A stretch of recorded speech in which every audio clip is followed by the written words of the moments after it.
light off. Leave it on. Yeah. Just filled out that Peaser's form. I want you to look it over before I fax it.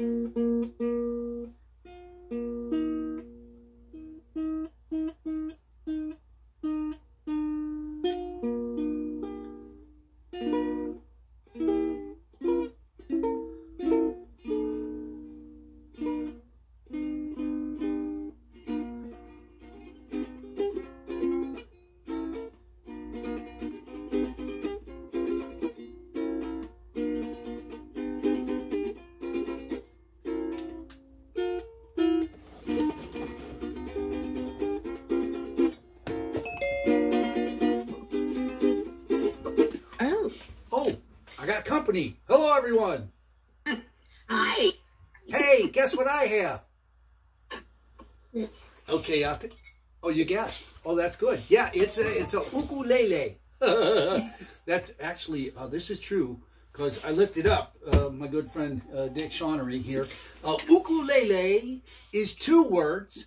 Ukulele, it means flying flea, because your fingers move so fast. Well, not mine, you know, but fingers move so fast. Well, Oops. yeah, oops. I bet. Yeah, oops. Well, that needs to be repaired. That's all. Yeah, I was. That's embarrassing. Yeah, I was down at Nountown, and I got a whole new crop of goods here that I had to kind of put away in my special organizational method. Yeah, here's something I found. I'm not real sure what it was, so I looked it up. You know, and it's an old word. It's a funny word. Wait a minute. Knack. That's not knickers. Knickers. It says grandma's bloomers. Well, that's some other time. Yeah, but I got all these goods here. I'm not sure what to do with them. I'm not even sure what they are. Like before today, you know, this would have been maybe for woo woo or oh grandma. There's a story there somewhere. Yeah, but there's a story everywhere. When I got this whole bag of goods, it reminded me of an old folk tale that I'd like to share with you, because it's about a man who could fix just about anything. I hope I meet him soon. Yeah, and he collected things that other people didn't want. Now, Tobias was called the Ragman. Everyone called him the Ragman. Maybe it's because of how he looked, but more importantly, it's what he did. You see, Tobias was from Poland, and he didn't speak English very well. And he lived in a little shack down by the river. Every day, Tobias would take a little bowl of porridge and eat, and then he'd go out back to his cart, and he would take off all the things that he had collected the day before. Maybe a pot with a broken handle, you know, or a pair of old boots with no laces. Maybe just a rusty shovel. Things that he had collected that other people just didn't want anymore. Tobias was the Ragman. When his cart was empty, he'd take it and walk through town. Everyone knew him because they heard him singing, Ragman, Ragman, rags, clothes, bottles. Sometimes he'd set it down at a corner and just wait. If no one came, he'd sing his song, I can fix it if you break it. You don't want it, I will take it. Ragman, Ragman. Now, as you can imagine, this wasn't a job of high prestige. Sometimes people weren't very kind, you know. They just open up the window, hey, Ragman! They'd throw down their clothes or what they didn't want anymore. Thank you, he would say. Put it on his cart. Ragman! Sometimes people would say, I have a table that needs some repair. Can you? And he would tighten it up or fix it a little bit. And maybe they'd say, I'll pay you the next time, and shut the door on him. You know, maybe he didn't look fashionable. Perhaps he worked hard and wasn't very pleasant to be around sometimes. But he knew that people weren't normally like this. Just some people were like this. Now, he worked hard every day, all day long, carrying his cart. Ragman! And all he ever wanted was a little piece of property that he could call his own, like in the old country. Somehow he had managed to scrimp a nickel, a dime, a dollar from selling goods at the market, from bartering, trading, fixing, repairing. He made just enough money to buy a plot of land. It was his. It was terrible. Nothing grew there. It was all rocks and stones, you know. But that didn't stop the Ragman. Every day when he put his cart down, he'd have maybe a little piece of bread for dinner. He'd walk a mile to his property, his land, and he'd take the rocks and build a wall. He took all the rocks and built a wall all the way around it. Then he took the stones that he had raked up every day, and he made a nice little path right down the middle. Well, once he had that property, once that land was his, he would not only collect rags, but he would stop by the vegetable cart. Anything for me today? They would give him stinky old bananas and potato peels and rotten carrots, and he'd put them in a bucket and carry them at the end of the day all the way a mile to his garden. Well, the soil was so bad, but if you start adding the right ingredients, maybe the straw and the leftovers from the horses and the carts that other people had, he'd pick it up and he'd rake it into his soil every night. He'd take his shovel and flip it, and eventually, what people didn't want, the soil needed. It was food for them. For the soil, it became compost, and it magically turned that sandy, stony clay into beautiful black gold, he called it, just right for plants. It took him 2 years to do this, collecting buckets of vegetables and eggshells and coffee grounds, potato peels, flipping it in soil every night. Ragman! One day he was ready. It was autumn and his soil was perfect. He took his garlic and he put it in. He had a whole field of garlic. Now, he knew that people loved garlic, and if he got his field just right and got his crop in at the right time, his might come up first, which means he could get the best price. Oh, sometimes he would have to take 2 buckets, walk all the way from his house at the river, carry the water all the way to his garden, and it got heavy, and he was tired, but he would think, if my garlic does well, buy a mule. And if my garlic sells and I buy a mule, if business is good, maybe I could get a shop and repair shoes like my father in the old country, he thought. And this kept him going. Now, as his garden started to grow, they looked beautiful, but he knew not everyone was honorable. And even though he had a beautiful stone fence all the way around his garden, and even though the neighbors could watch it all the time during the day, at night, he thought, at night, what if someone came and took my garlic? Well, then he had to work even harder.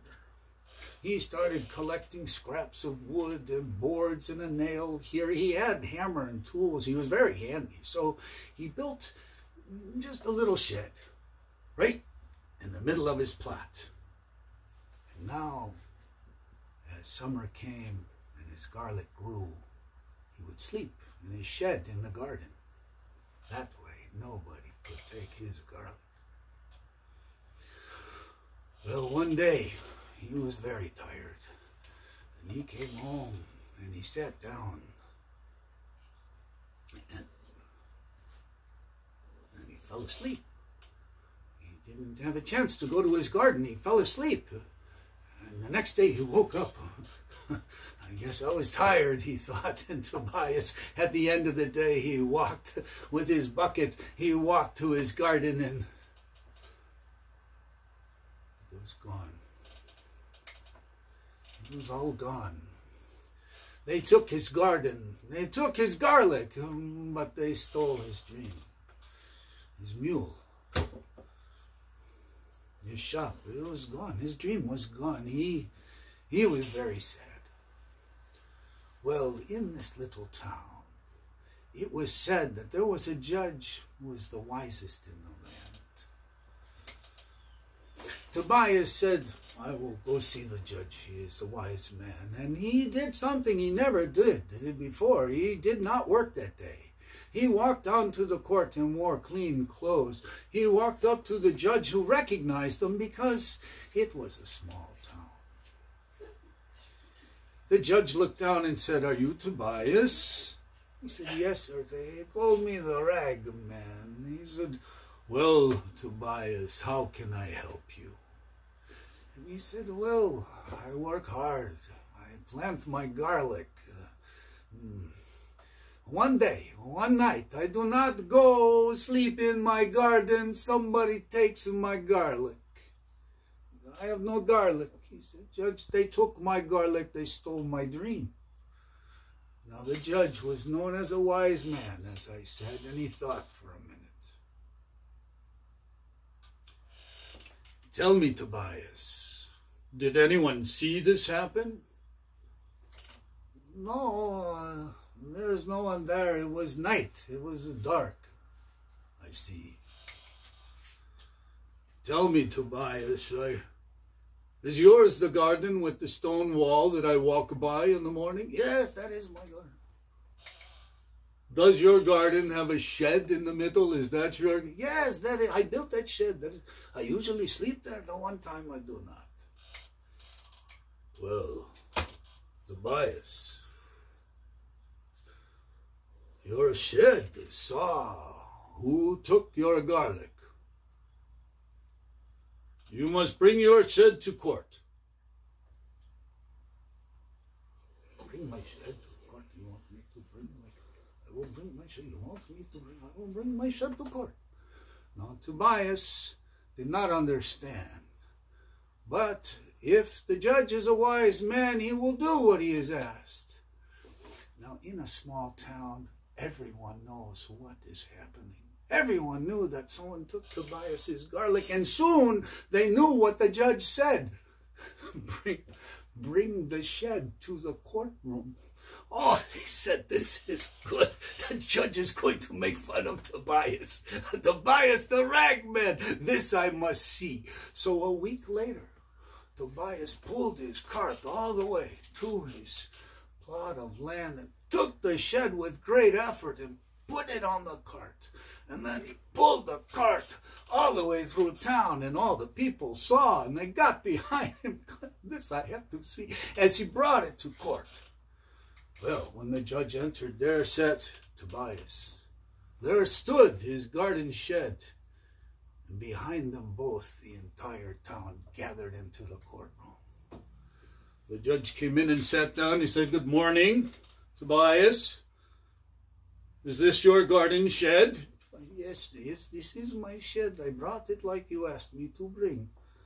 Yes, I see that. He said, "Tell me, shed, do you live in the garden of Tobias's garlic?" The people heard him say this. They all started poking. He just asked the shed a question. This is so funny. They started giggling and laughing, thinking, what is this? I thought this was a wise judge. They all started murmuring. Well, the judge pounded his gavel. Quiet! Quiet in my courtroom, please. Now, shed, you were there the night the garlic was taken. Is that true? The people could not help themselves. They started laughing. He is asking this. Does he expect the shed to answer a question? What is wrong with...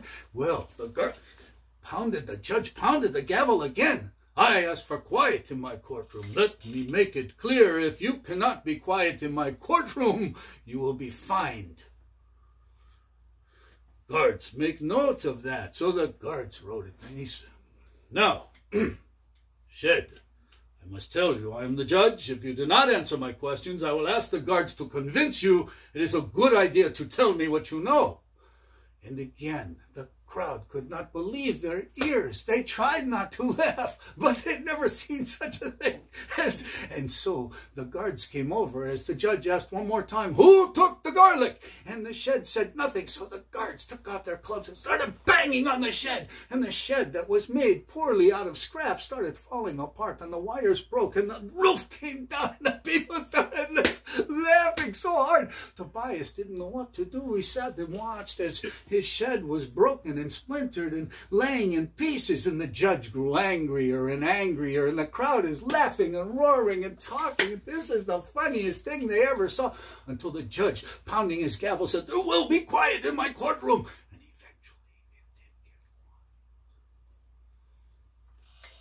quiet. The judge made it very clear. I have asked for quiet, and you have chosen to disobey. I've told you that there will be punishment. You will be fined if you choose to disrupt my court. And yet you did. No one will leave until they pay their fine for disrupting my court. And then he thought for a minute and said, Your fine will be 1 pound of garlic each.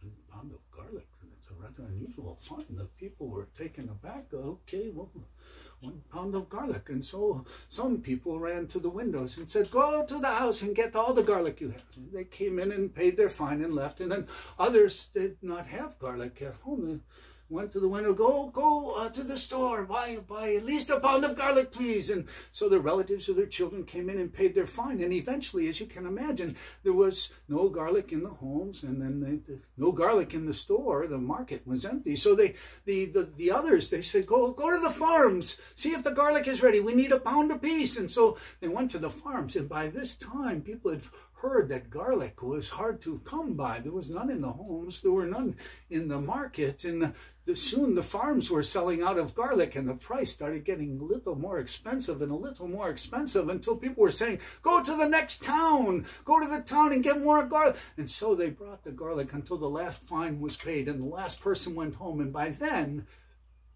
as you may imagine, in the courtroom was a small mountain of garlic. The judge called for Tobias. Tobias, we have all the garlic. Certainly whoever took yours was intending to sell it. And now there is none to be had. Your garlic is in this pile. Tobias, you may take what is yours and go home. Tobias was a simple man, but he was wise enough to know that all garlic looks the same. The judge, he said, oh, garlic is white. It looks all the same. I can never find the garlic that is mine. It is in there surely, but I will never know which is mine and which is not. Ah, said the judge, you are right. Well then, in repayment for the shed that you have lost, you may take it all. And so Tobias came and took the garlic and put it on his cart. He loaded his cart high with garlic. He pulled it all the way home to his little shed and put it away. And Tobias was smart enough to know how the market works, for he had spent his lifetime bartering and trading and selling enough to make a little money. And now he had all the garlic in the town and all the garlic in the farms around. And for the rest of that year, if you wanted garlic at the market, you had to go to Tobias. Now some say that very month he bought a mule. Some say he bought a mule and built a brand new house right next to his garden, the best there was. Others say, no, he opened a little shop in town like he always talked about. But I say, we will never know, for that is the end of the story.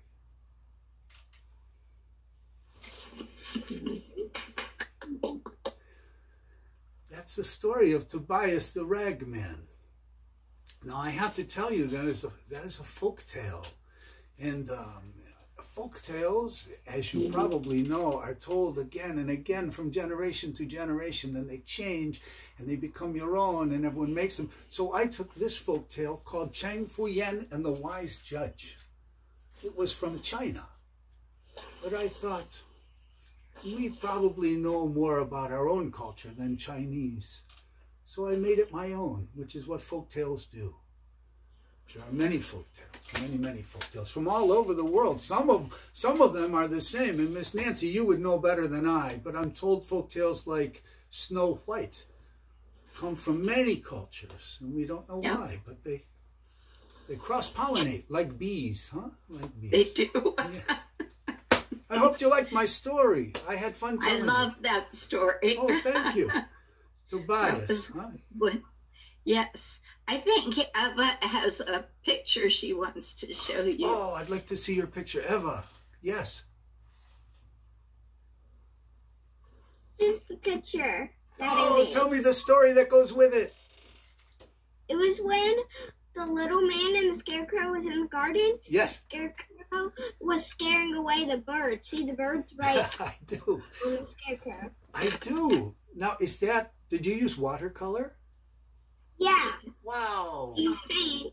Uh-huh. Do you like watercolor?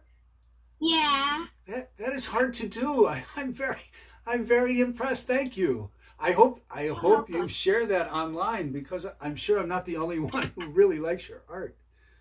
Yes. I will. Oh, great. Great.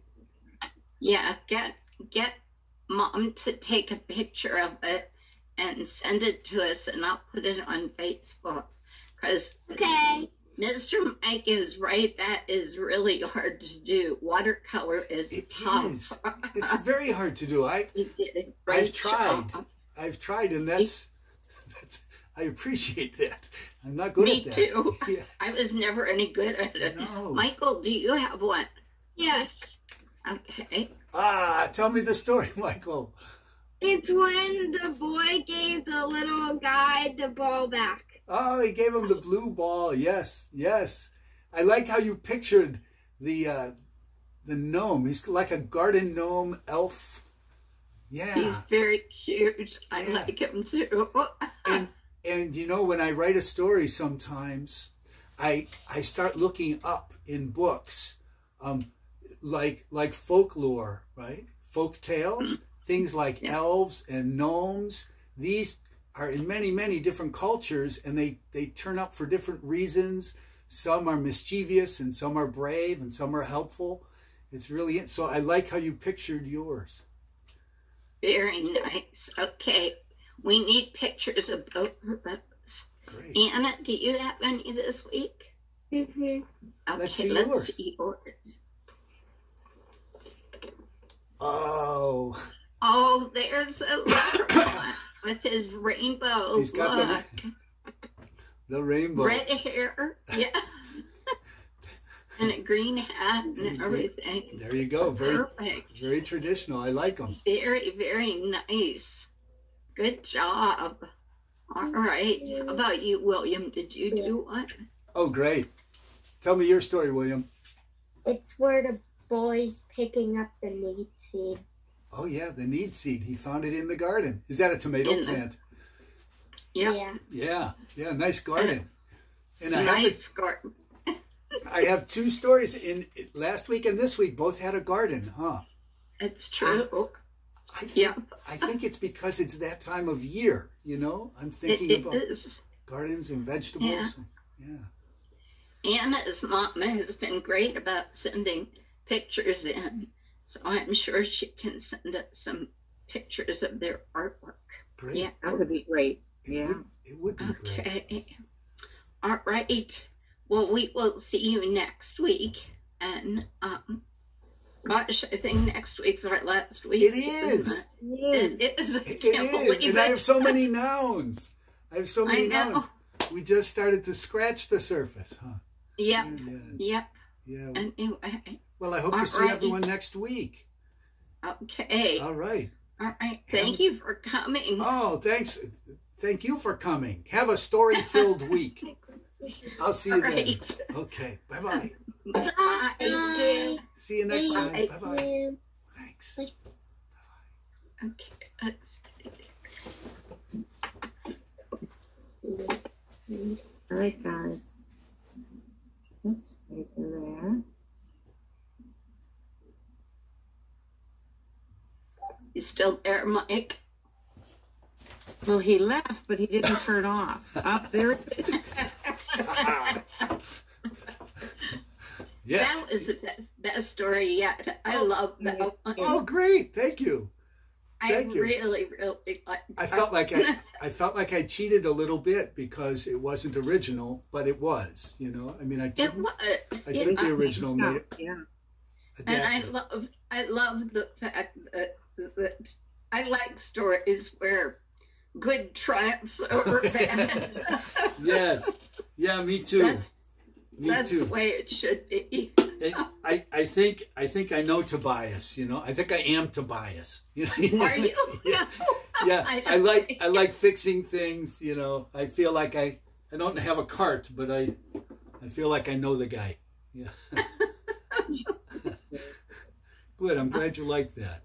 No, that was a great story. And the kids, it's just the three of us here. Is that correct? Yeah. Okay.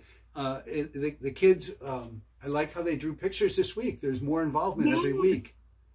Yeah. Which is great to see. Yeah, I think they're finally getting into it. Yeah. Mm-hmm. Yeah. Well, it's funny because it's a bit of pressure to produce every week. I like the pressure, but it is a bit of it. And now I feel like I'm on a roll and we're coming to an end, you know? Well, you could start a second session. And what I mean is, you know, even if you're just doing it to have it as a backup, you could have one for, I'd like to do it again next year. Yeah, I really would. I'd very much like to do it.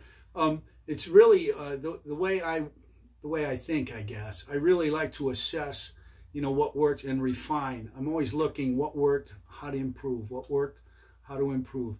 I worry, for example, that some of the vocabulary, I think there's a difference between presenting live or on video, where body language does a lot of comprehension work. Sometimes the words in print, I'm afraid we'd lose a child depending on reading ability or how involved they are.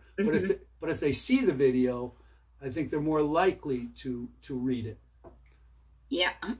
Well, I love to watch William when he's listening to you. He's so into it. Yeah. His head. Yes, he nods his head when you're doing it, and when there's a funny part, you know, he smiles, and